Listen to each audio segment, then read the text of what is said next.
Hey, what's up everybody? It's Andy from American Hobby Man. Today, I'm going to make a bike rack. Try to organize some of these bikes that are thrown all over the place. You can see I got some shelves here. I got a box here that organizes it somewhat, but this is the main issue. It's difficult to walk through here, and hopefully I can get my kids to put their bikes in the bike rack and straighten out the garage a little bit.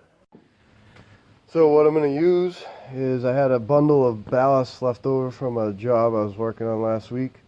I'm going to use that for my lumber. Got a bunch of brand new Ryobi tools that I'll be working with. Alright, so first step is to cut these ballasts in half. You want both of these to be parallel to each other, your two cuts, and I'm going with a 30-degree angle. Good tip is to set up a stop block, that way you don't have to keep measuring. You just slide the piece of wood in, that's the exact distance from the blade, and you can cut away.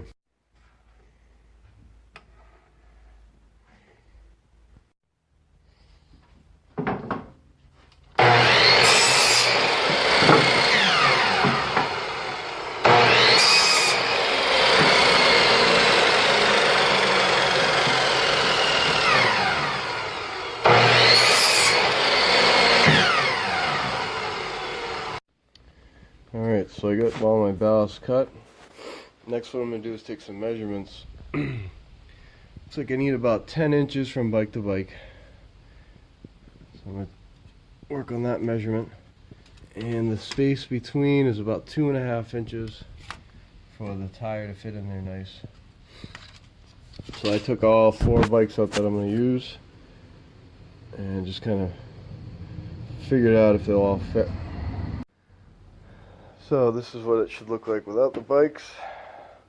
I'll start nailing it together, but first what I'm going to do is a little trick. I'm going to put the two ballasts together and I'm going to measure my spacing and mark it so that I don't have to measure twice. And then I'll nail them right in place. Alright, so I measured across the bottom. And I'm going to use this square now to transfer the marks over. I'm also putting X's where I'm going to nail the pieces. That's a real helpful tip for whenever you're framing anything up. And also just putting the top and the bottom together so you can transfer the marks across. On the bottom, I had 44 inches to play with. These rails are 35.5 inches. So I'm going to patch in these two. And I'll reinforce those and double them up on the top and bottom and just nail across or screw across.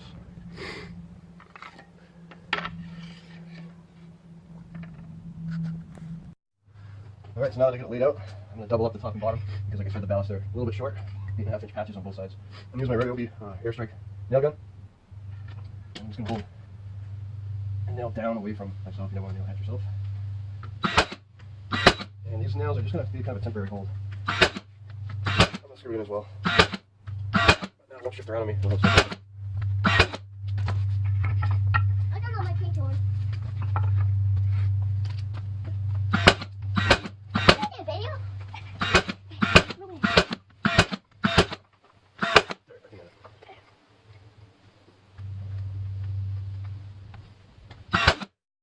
I'm going to put some screws in.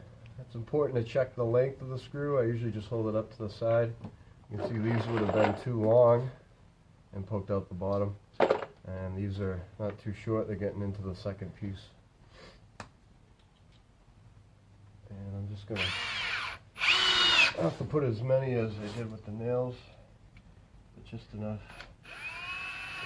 to hold everything together a little bit more firmly. And I'm definitely going to put 2 through the patches at the end.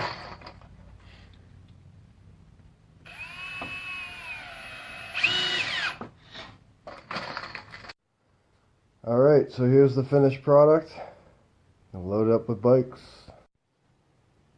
Alright, so this is the finished product full of bikes.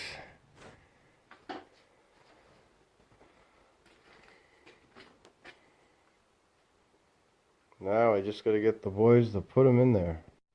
Alright, well, have fun building your bike rack. It's definitely going to help us keep our bikes organized.